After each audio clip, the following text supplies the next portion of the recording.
Ada shalom. Katakan bersama saya orang yang paling disayang sama Tuhan. Amin. Saudara tahu apa maksudnya kalau saya suruh saudara mengulang untuk mengatakan sebelum dengar firman? Saudara seringkali saya minta untuk mengulang, saya orang yang paling disayang sama Tuhan. Saudara tahu apa artinya? Tahu? Enggak tahu? Hari ini saya akan jelaskan sama saudara. Oke?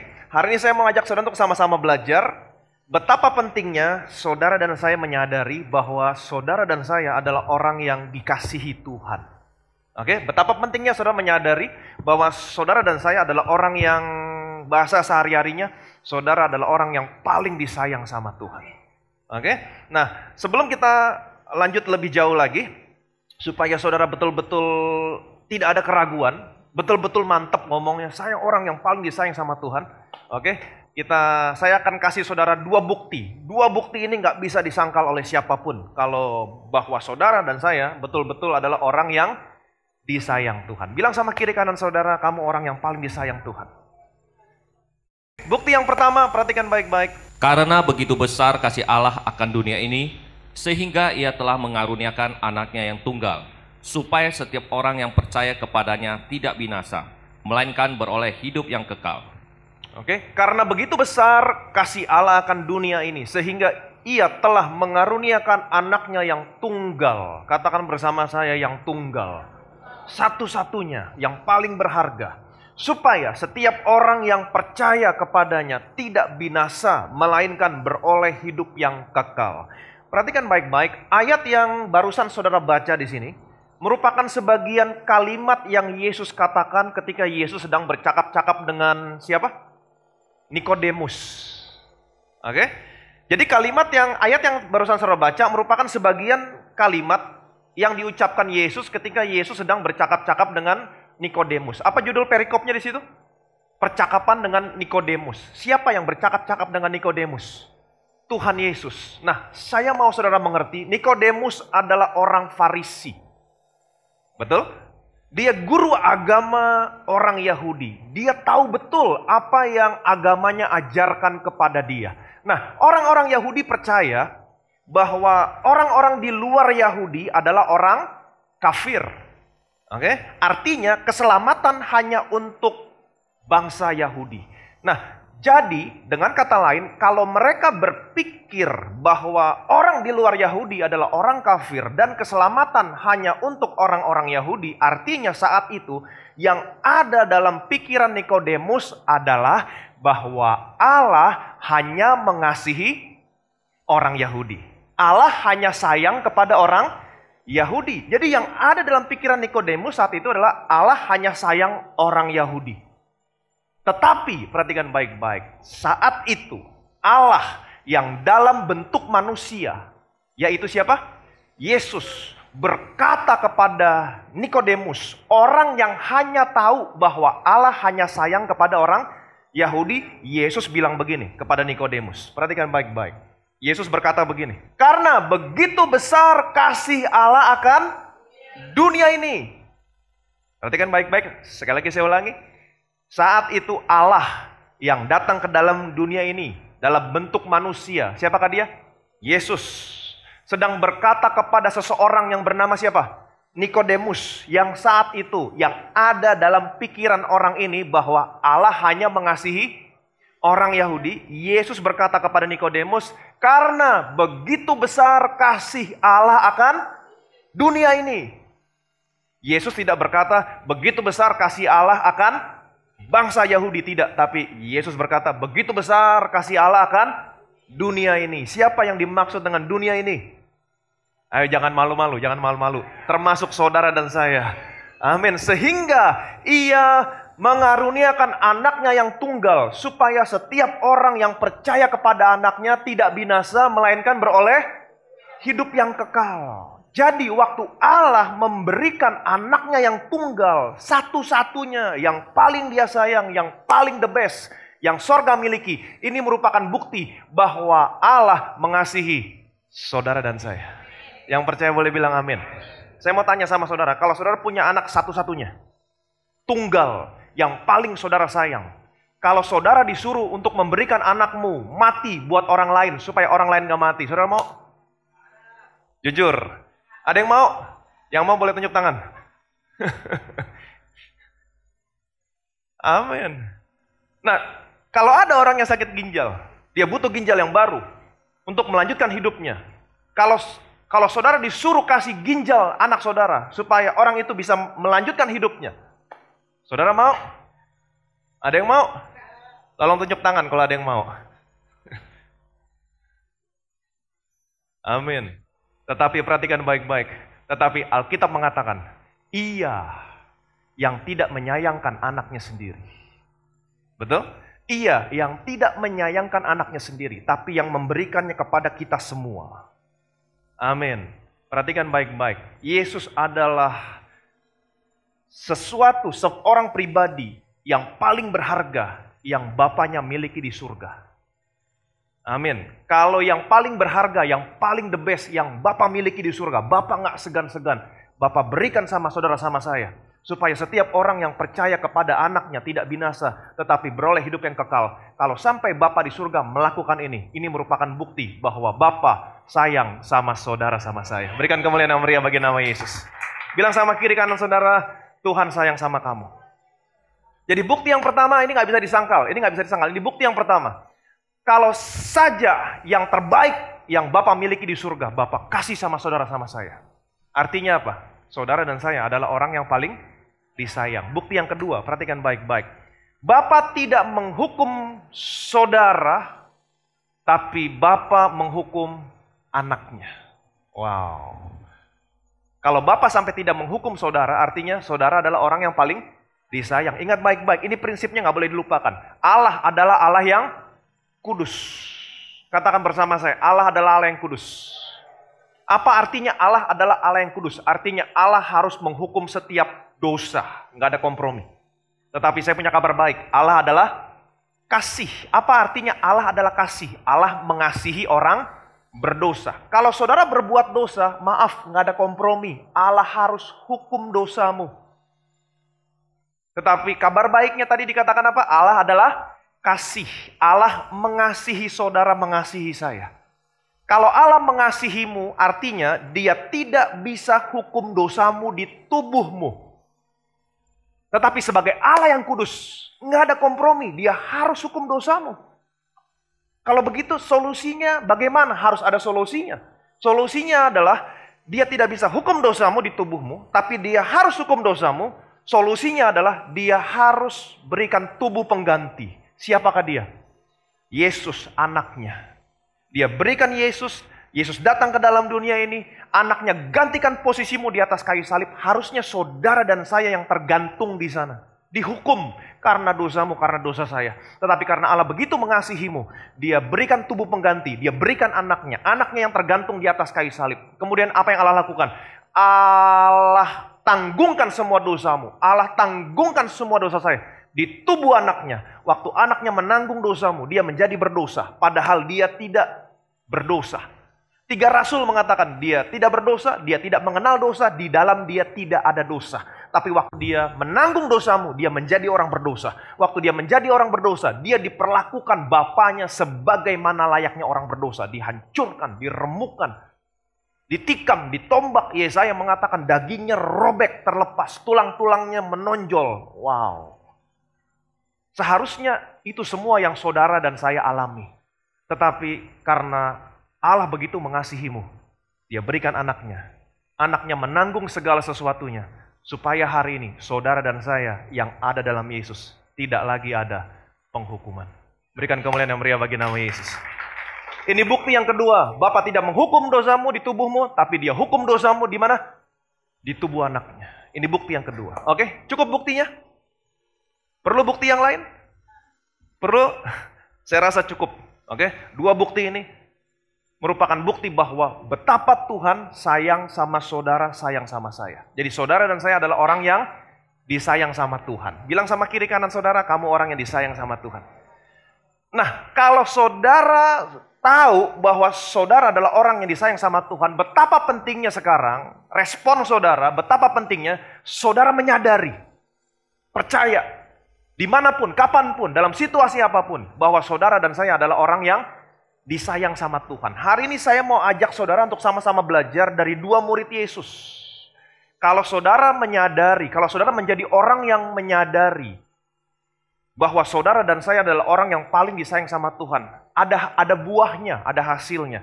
Itu sebabnya saya mau ngajak saudara untuk sama-sama belajar dari dua murid Yesus, Petrus dan Yohanes. Dua murid ini merupakan tipe murid Yesus yang bertolak belakang. Bertolak belakang bukan dalam hal yang negatif, tapi bertolak belakang dalam hal yang positif. Petrus merupakan tipe murid Yesus yang berusaha untuk memberikan kasihnya, menunjukkan kasihnya kepada Tuhan melalui perbuatannya. Nggak ada yang salah. Oke, sekali lagi saya ulangi. Jadi Petrus adalah tipe murid Yesus yang berusaha untuk memberikan kasihnya, menunjukkan kasihnya kepada Tuhan melalui perbuatannya. Saudara masih ingat ketika Yesus mau ditangkap di Taman Getsemani? Satu-satunya murid Yesus yang maju ke depan, membela Yesus, siapa dia? Petrus. Petrus menghunus pedangnya, memotong telinga hamba imam besar yang bernama Malkus. Wow. Luar biasa. Jadi Petrus adalah tipe murid Yesus yang berusaha memberikan kasihnya kepada Tuhan. Petrus merupakan tipe murid Yesus yang berusaha menunjukkan kasihnya kepada Tuhan melalui perbuatannya. Sekali lagi saya ulangi, nggak ada yang salah. Oke? Nah, Yohanes berbeda dengan Petrus. Yohanes, kalau saudara baca baik-baik dalam Alkitab, Yohanes adalah murid Yesus yang mendapat predikat sebagai murid yang dikasihi. Kenapa saya katakan demikian? Karena kalau saudara baca Injil Yohanes, saudara akan menemukan kalimat murid yang dikasihi akan muncul sebanyak 5 kali dalam Injil Yohanes. Oke, muncul sebanyak 5 kali. Murid yang dikasihi. Siapa yang dimaksud dengan murid yang dikasihi? Yohanes. Pertanyaan saya, apakah Yesus pernah mendeklarasikan di depan semua orang bahwa ini loh Yohanes murid yang saya kasih? Pernah? Tidak. Saya mau saudara mengerti, Yesus sayang sama semua muridnya. Betul? Yesus mengasihi semua muridnya dengan kasih yang sama. Nah, pertanyaan saya, siapa yang menulis Injil Yohanes? Yohanes sendiri. Jadi siapa yang menyatakan Yohanes sebagai orang yang dikasihi? Yohanes sendiri. Amin. Nah, saya mau saudara mengerti, Yesus mengasihi muridnya dengan kasih yang sama. Tapi waktu Yohanes menulis Injil Yohanes, dia menulis begini, murid yang dikasihi. Siapa yang dimaksud dengan murid yang dikasihi? Dia sendiri. Jadi waktu dia menyatakan dirinya sendiri sebagai murid yang dikasihi. Kenapa? Karena Yohanes sering kali mendengar Yesus berkata-kata, begitu besar kasih Allah akan dunia ini. Allah adalah kasih. Yohanes sering kali mendengar, dan menurut saya Yohanes itu orang yang pandai. Kenapa? Karena semua perkataan yang keluar dari mulutnya Yesus, dia tidak terima sebagai pernyataan yang umum, yang general. Tidak. Tapi setiap perkataan yang keluar dari mulutnya Yesus, dia terima sebagai personal. Seolah-olah buat dia pribadi sendiri. Itu sebabnya dia menulis, saya adalah murid yang dikasihi. Pertanyaan saya, apakah boleh demikian? Boleh, Tuhan senang. Saya mau kasih tahu. Tuhan senang. Amin. Saudara masih ingat burung pipit? Oke, burung pipit masih ingat? Satu duit, 2 ekor. 2 duit, berapa ekor? 4, Alkitab bilang 5. 1 duit, 2 ekor. 2 duit, 5 ekor. Artinya gratis 1.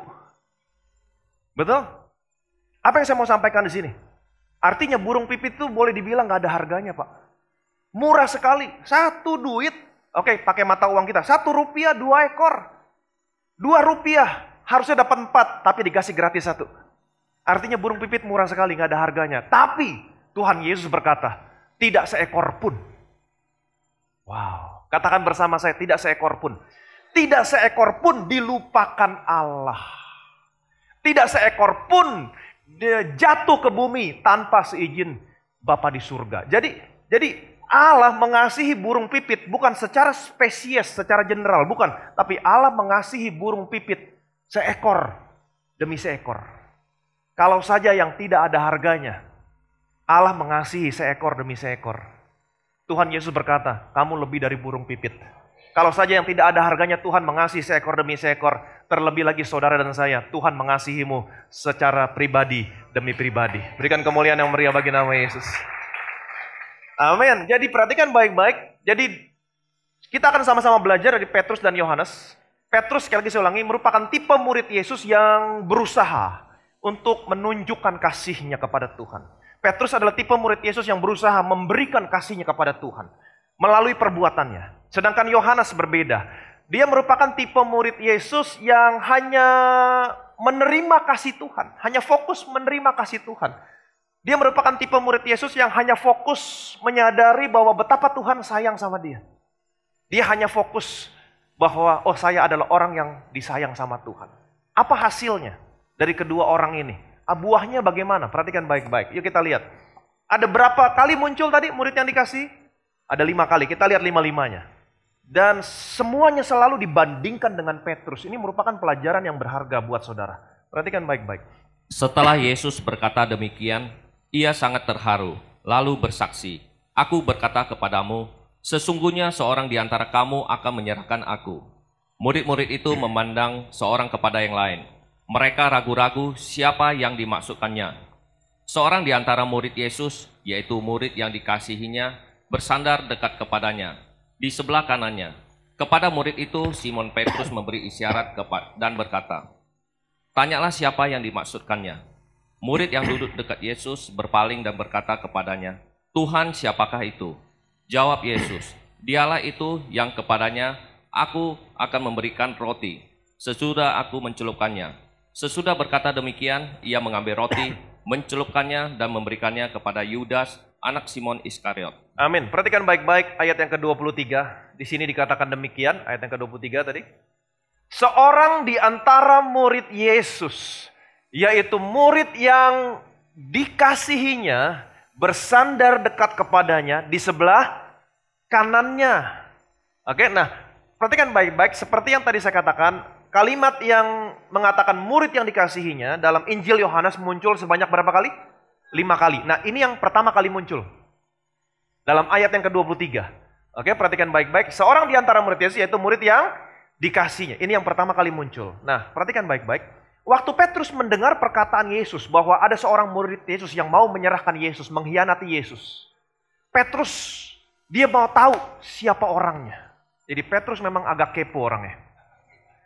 Pertanyaan saya, kenapa dia mau tahu? Kenapa dia mau tahu?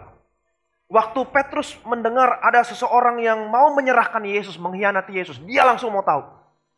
Kenapa? Karena seperti yang tadi saya katakan, Petrus merupakan tipe murid Yesus yang mau menunjukkan kasihnya kepada Tuhan melalui siapa? Melalui perbuatannya. Dia pengen tahu siapa orangnya. Wah, hajar dia. Macem-macem. Jadi itu adalah tipenya apa? Tipenya Petrus. Jadi, nah, waktu Petrus pengen tahu, tetapi apa yang terjadi? Dia nggak berani tanya sama Yesus. Nggak berani. Dia suruh siapa tanya? Dia suruh murid yang dikasihinya yang sedang bersandar. Dia suruh Yohanes tanya, Jo, tanya. Amin. Nah, waktu Yohanes tanya, ayat yang ke-24, perhatikan baik-baik. Waktu Yohanes tanya, Tuhan, siapakah itu? Jadi, Yohanes langsung tanya, Tuhan, siapa dia? Apa yang Tuhan katakan? Yesus langsung jawab, dialah itu yang kepadanya aku akan memberikan roti sesudah aku mencelupkannya. Sesudah berkata demikian, ia mengambil roti, mencelupkannya dan memberikan kepada Yudas anak Simon Iskariot. Jadi waktu Petrus mau tanya, Petrus nggak berani tanya. Tetapi waktu Yohanes tanya, Yesus langsung kasih tahu rahasianya. Siapa yang akan menyerahkan Yesus? Di sini ada satu gambaran yang indah. Sekali lagi saya ulangi. Petrus merupakan tipe orang Kristen. Merupakan gambaran orang Kristen yang hidupnya senantiasa berusaha menunjukkan kasihnya kepada Tuhan melalui perbuatannya. Saya ulangi sekali lagi, nggak ada yang salah. Ini buah. Kalau saudara mengerti ini buah. Oke?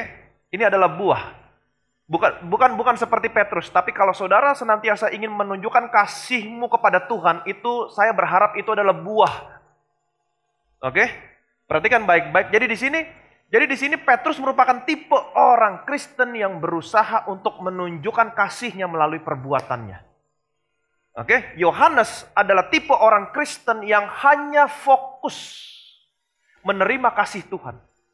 Tipe orang Kristen yang selalu percaya bahwa Tuhan sayang sama dia. Nah, perhatikan baik-baik. Petrus adalah tipe orang Kristen yang berusaha ingin menunjukkan kasihnya kepada Tuhan. Nah, orang-orang Kristen yang tipe yang seperti ini, saya mau kasih tahu, mereka memiliki jarak sama Tuhan. Ada jarak. Kenapa? Karena ketika orang-orang Kristen yang seperti ini, yang ingin berusaha menunjukkan kasih kepada Tuhan, ketika dia gagal, sekali lagi saya ulangi, ketika dia gagal menunjukkan kasihnya kepada Tuhan, memberikan kasihnya kepada Tuhan, misalnya dia jatuh dalam dosa, itu langsung dia punya jarak. Merasa ada jarak sama Tuhan. Aduh, saya berdosa.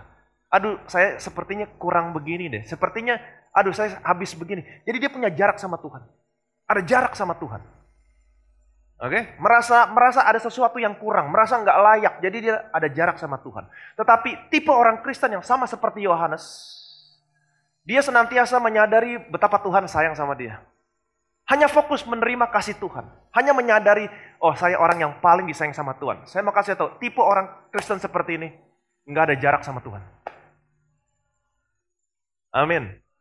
Itu sebabnya betapa pentingnya saudara menyadari bahwa saudara adalah orang yang paling disayang sama Tuhan. Betapa pentingnya saudara menjadi orang Kristen yang hanya fokus menerima kasih Tuhan. Betapa Tuhan mengasihi saya. Kalau saudara memiliki tipe orang Kristen yang seperti ini, saya mau kasih tahu, saudara akan mengalami pengalaman yang sama seperti Yohanes. Keintiman, divine intimacy. Dan saya punya kabar baik. Kalau saudara tanya, Tuhan jawab. Saudara minta, Tuhan kasih. Saudara berdoa, doamu dijawab dari surga. Berikan kemuliaan yang meriah bagi nama Yesus. Bilang sama kiri kanan, kamu orang yang disayang sama Tuhan.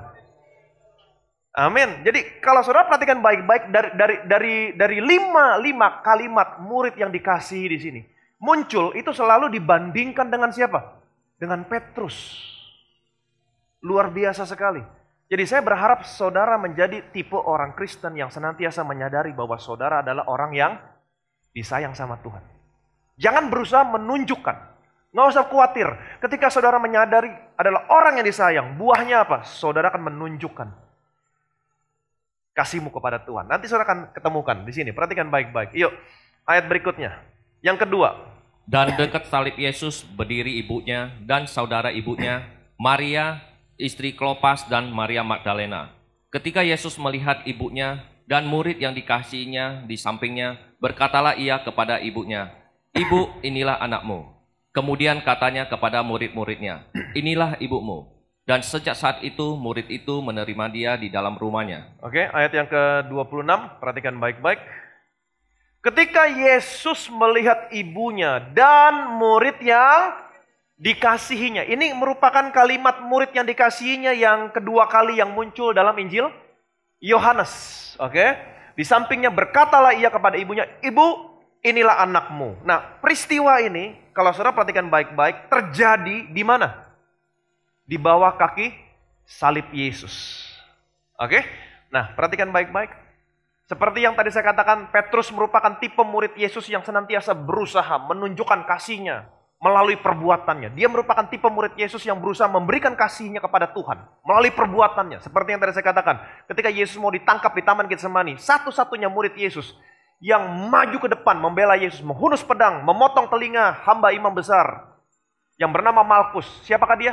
Petrus. Luar biasa. Tetapi waktu penindasan datang, apa yang terjadi sama Petrus?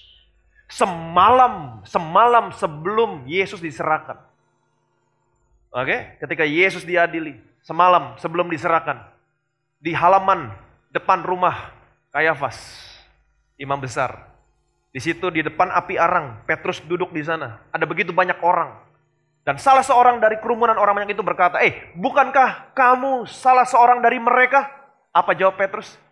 No, tidak, aku tidak kenal dia. Alkitab mencatat 3 kali Petrus menyangkal Yesus sampai bersumpah. Sekali lagi saya ulangi, Petrus merupakan tipe orang yang ingin berusaha memberikan kasihnya kepada Tuhan, menunjukkan kasihnya kepada Tuhan melalui perbuatannya, tetapi waktu penindasan datang, dia gagal menunjukkan kasih-Nya.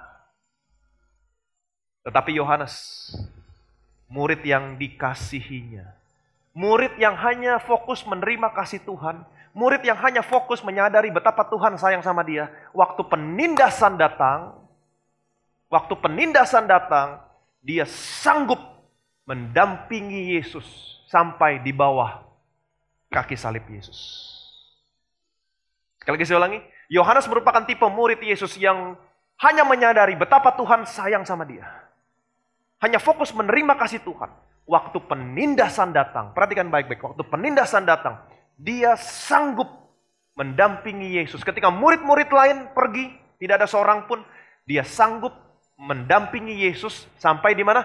Di bawah kaki salib Yesus. Ketika penindasan datang, dia justru sanggup mengasihi Yesus lebih daripada Petrus. Ini buah. Itu sebab tadi saya katakan, ini buah. Buah dari saudara menyadari betapa Tuhan sayang sama saya. Ketika penindasan datang, dia justru sanggup menunjukkan dia mengasihi Tuhan.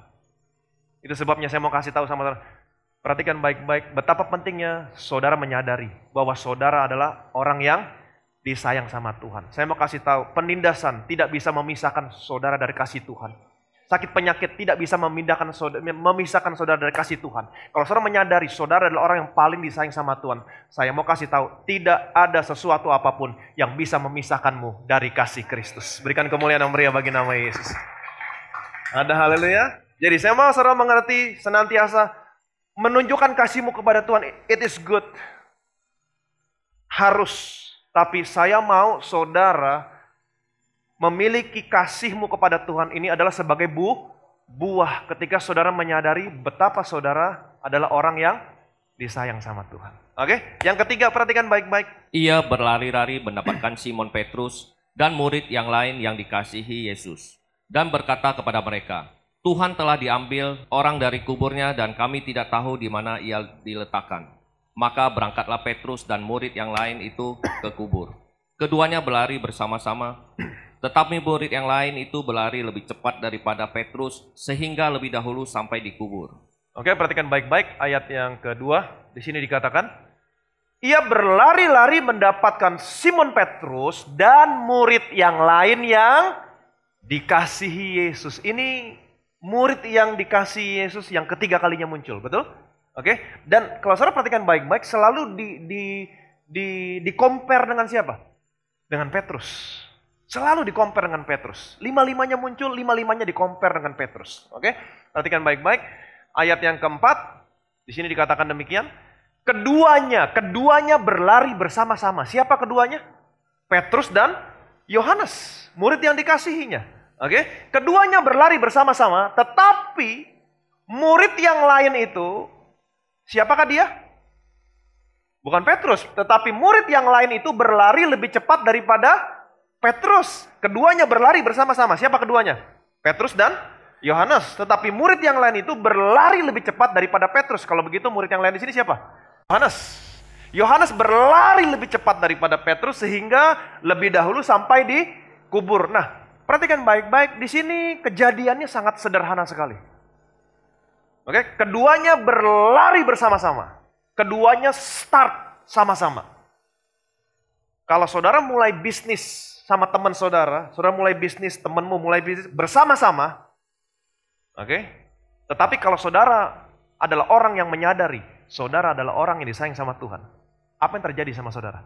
Perhatikan baik-baik. Keduanya berlari bersama-sama, start sama-sama, mulai sama-sama. Tapi ada satu proses di mana murid yang dikasihi akan berlari lebih cepat dan tiba terlebih dahulu di kubur Yesus.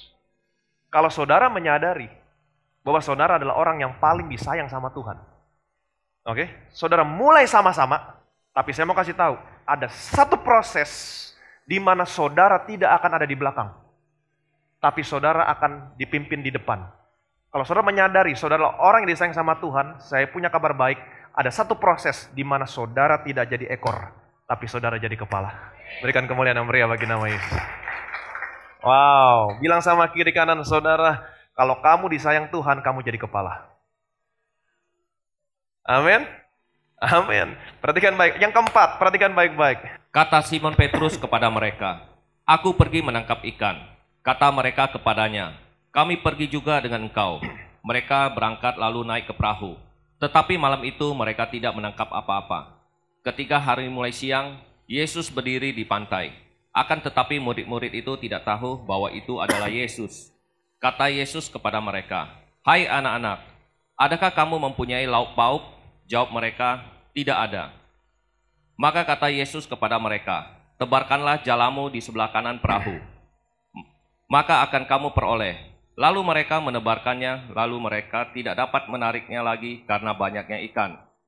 Maka murid yang dikasihi Yesus itu berkata kepada Petrus, "Itu Tuhan." Ketika Petrus mendengar bahwa itu adalah Tuhan, maka ia mengenakan pakaiannya, sebab ia tidak berpakaian, lalu terjun ke dalam danau. Oke, ayat yang ke-7 perhatikan baik. Maka murid yang dikasihi Yesus itu berkata kepada, selalu di-compare dengan siapa? Petrus. Amin. Maka murid yang dikasihi itu, siapakah dia? Yohanes berkata kepada Petrus, "Itu Tuhan." Wow, perhatikan baik-baik.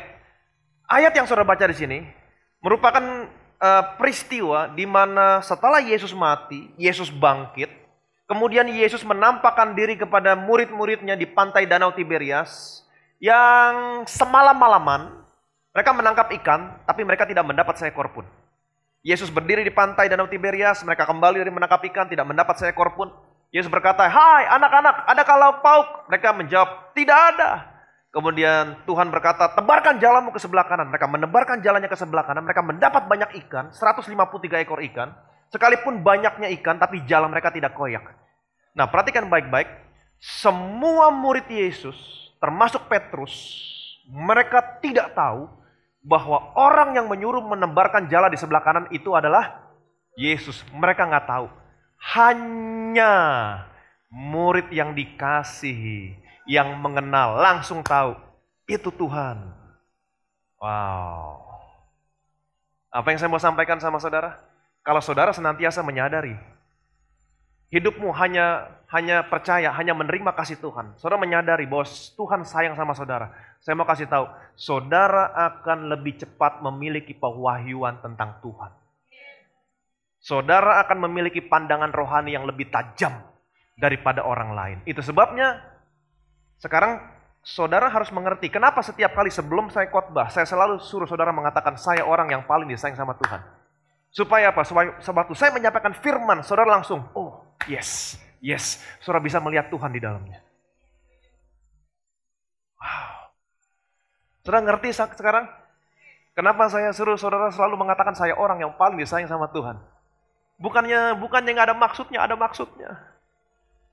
Amin. Ini Yohanes, murid yang dikasihinya, waktu dia lihat, dia tahu itu Tuhan. Yang lain gak pernah tahu. Jadi kalau saudara menyadari bahwa saudara adalah orang yang paling disayang sama Tuhan, saudara akan memiliki pewahyuan yang lebih tajam tentang Tuhan. Dulu kalau saya baca Alkitab saya gak pernah mengerti. Bukannya saya bodoh, bukan.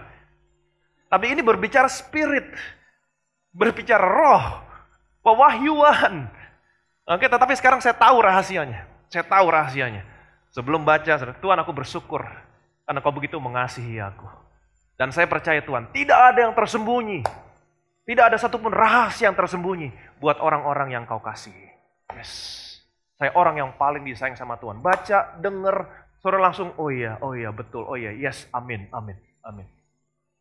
Amin. Saya mau kasih tahu sama kalau saudara percaya, saudara adalah orang yang dikasihi sama Tuhan, saudara akan memiliki pewahyuan yang lebih daripada orang lain. Berikan kemuliaan yang meriah bagi nama Yesus. Yang percaya boleh bilang amin. Oke, yang terakhir perhatikan baik-baik. Udah keempat, ini yang kelima. Dan hal ini dikatakannya untuk menyatakan bagaimana Petrus akan mati dan memuliakan Allah. Sesudah mengatakan demikian, ia berkata kepada Petrus, "Ikutlah aku." Ketika Petrus berpaling, ia melihat bahwa murid yang dikasihi Yesus sedang mengikuti mereka. Yaitu murid yang pada waktu mereka sedang makan bersama duduk dekat Yesus, dan yang berkata, "Tuhan, siapakah dia yang akan menyerahkan engkau?" Ketika Petrus melihat murid itu, ia berkata kepada Yesus, "Tuhan, apakah yang akan terjadi dengan dia ini?" Jawab Yesus, "Jikalau aku menghendaki, supaya ia tinggal hidup sampai aku datang, itu bukan urusanmu, tetapi engkau ikutlah aku. Oke, perhatikan baik-baik ayat yang ke-19. Di sini dikatakan demikian. Dan hal ini dikatakannya untuk menyatakan bagaimana Petrus akan mati dan memuliakan Allah. Sesudah mengatakan demikian, ia berkata kepada Petrus, Petrus, ikutlah aku. Oke, ayat ke-20, perhatikan baik-baik. Ketika Petrus berpaling, ia melihat bahwa murid yang dikasihi Yesus sedang mengikuti mereka. Oke, nah saya mau saudara mengerti peristiwa ini merupakan peristiwa di mana Yesus memulihkan Petrus kembali. Karena seperti yang tadi saya sampaikan sama saudara, ketika penindasan datang, Petrus murtad. Oke, dia murtad, dia menyangkal Yesus, dia murtad. Dan ketika dia menyangkal Yesus, dia murtad, apa yang dia lakukan? Dia kembali kepada pekerjaannya, dia kembali ke bisnisnya lagi. Dia tidak lagi melayani Tuhan, dia kembali kepada bisnisnya. Dia ada jarak sama Tuhan. Dia merasa bersalah, dia merasa nggak layak. Itu sebabnya dia tinggalin pelayanannya, dia kembali kepada bisnisnya. Dia kembali menjadi nelayan. Tapi saya mau kasih tahu sama saudara, Tuhan saya adalah Tuhan yang baik. Sejauh apapun saudara pergi, saya mau kasih tahu, dia tetap datang sama saudara. Dan berkata, kembali. Seberapa dalamnya saudara jatuh, seberapa jahatnya saudara, sampai kalau boleh dikatakan saudara meninggalkan gereja, saya mau kasih tahu, Tuhan akan kejar saudara. Dia tidak ada mau satupun yang terhilang. Petrus, dia terhilang. Dia murtad, dia pergi, dia kembali kepada bisnisnya. Tapi Tuhan bangkit, menampakkan diri di pantai Danau Tiberias, khusus untuk memulihkan Petrus. Amin. Itu sebabnya kalau saudara baca ceritanya, Yesus bikin sarapan di pantai Danau Tiberias, ada bara, ada api, ada makanan di sana, ada api arang di sana. Dan di depan api arang, Yesus bertanya kepada Petrus, Petrus, apakah engkau mengasihi aku? Sebanyak berapa kali Yesus bertanya? 3 kali. Kenapa 3 kali? Karena di depan api arang juga, Petrus menyangkal Yesus 3 kali. Yesus ingin menghapus semua memori yang lama. Oke? Yang di mana Petrus menyangkal Yesus. Yesus mau ganti dengan memori yang baru. Yesus bertanya, Petrus sekaligus ingin menjelaskan kepada Petrus bahwa ingin menjelaskan kepada Petrus tentang kasih. Jadi supaya Petrus juga bertobat, jangan hanya berusaha ingin menunjukkan kasihnya melalui perbuatannya. Bukan, itu sebabnya Yesus ingin memulihkan Petrus, ingin merubah pikirannya, change his mind. Oke, Yesus bertanya, Petrus, apakah engkau mengasihi aku? Kalau saudara baca dalam Alkitab saudara, kata kasih di situ, itu semuanya pakai kasih, nggak ada bedanya. Saudara nggak bisa membedakan. Oke, waktu Petrus menjawab, betul Tuhan, aku mengasihi engkau. Katanya kata kasih, nggak ada bedanya. Tapi kalau saudara lihat bahasa aslinya, kasih itu dalam bahasa Yunani ada 4 terjemahannya. Masing-masing beda tingkatannya. Agape, love. Eros, love. Filio, storge. Oke? Agape love adalah kasih yang paling tinggi tingkatannya. Hanya dimiliki Bapa di surga. Hanya dimiliki Bapa di surga. Tapi saya mau kasih tahu sama saudara juga bisa punya agape love. Kenapa? Karena roh Allah, roh kudus ada di dalammu. Apa itu agape love? Kasih tanpa bersyarat. Sampai mau menyerahkan nyawanya. Oke? Kasih tanpa bersyarat. Nah, sebelumnya Petrus di sini ingin menunjukkan kasihnya kepada Tuhan. Tanpa bersyarat, sampai mau menyerahkan nyawanya. Tapi apa yang terjadi? Gagal. Petrus gagal. Oke? Tapi di sini Tuhan pulihkan Petrus. Petrus, apakah engkau mengasihi aku? Nah, waktu Tuhan bertanya, apakah engkau mengasihi aku? Kata kasih di sini yang Tuhan pakai adalah agape. Do you agape me, Petrus? Apakah engkau mau mengasihi aku? Tanpa bersyarat? Sekalipun datang penindasan? Sampai menyerahkan nyawamu? Di sini Petrus bertobat. Tuhan, engkau tahu, aku mengasihi engkau. Tuhan, engkau tahu, aku mengasihi engkau. Kata kasih yang Petrus pakai di sini bukan agape. Filio. Tuhan, engkau tahu, I just filio you. Dia bertobat. Tuhan, dengan kata lain Tuhan mau bilang gini. Dengan kata lain Petrus mau bilang gini, Tuhan, Engkau kan tahu, kemarin aku sudah gagal. I just filio you. Aku hanya mengasihimu sebatas suka, ngefans. Kemudian Tuhan bertanya lagi, do you agape me, Petrus? Tuhan yakinin. No Tuhan, Engkau tahu, I just filio you. Wow, dia bertobat. Oke, kemudian Yesus bilang gini, Petrus, it is okay. Apapun kasihmu kepadaku, it is okay. Ikutlah aku. Jadi di sini Tuhan ingin menunjukkan kepada Petrus betapa Tuhan mengasihi Petrus. Dan Tuhan berharap Petrus menjadi orang yang menyadari bahwa betapa Tuhan mengasihi dia. Sekalipun dia gagal, Tuhan tetap berkata, Petrus, ikutlah aku. Wow. Saudara bisa merasakan kasih Tuhan di sini? Yes. Petrus, ikutlah aku. Perhatikan baik-baik ayat yang ke-20. Jadi untuk ikut Yesus, Petrus harus disuruh. Ikutlah aku. Betul? Tetapi murid yang dikasihi, perhatikan baik-baik. Ketika Petrus berpaling, sebelumnya Yesus berkata kepada Petrus, ikutlah, Petrus, ikutlah aku. Oke? Ketika Petrus berpaling, ia melihat bahwa murid yang dikasihi Yesus sedang mengikuti mereka. Jadi Yesus berkata gini, Petrus, ikutlah aku. Untuk ikut Yesus, Petrus harus disuruh. Ketika mereka jalan, ikut.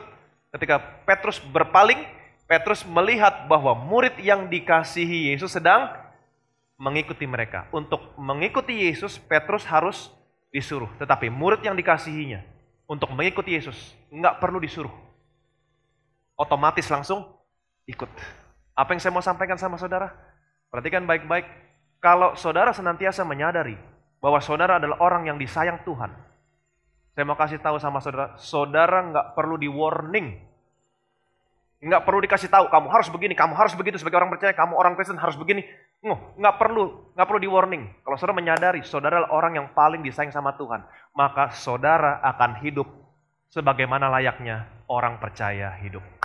Berikan kemuliaan yang meriah bagi nama Yesus. Ada buahnya. Saudara akan hidup sebagaimana layaknya orang Kristen hidup. Ada haleluya. Saudara belajar sesuatu pagi hari ini. Saudara mau pilih yang mana? Mau jadi Petrus atau mau jadi Yohanes? Dua-duanya baik, dua-duanya it's okay. Tapi buahnya berbeda. Kalau saudara senantiasa hanya mengandalkan perbuatanmu, saya mau kasih tahu, satu saat saudara akan gagal.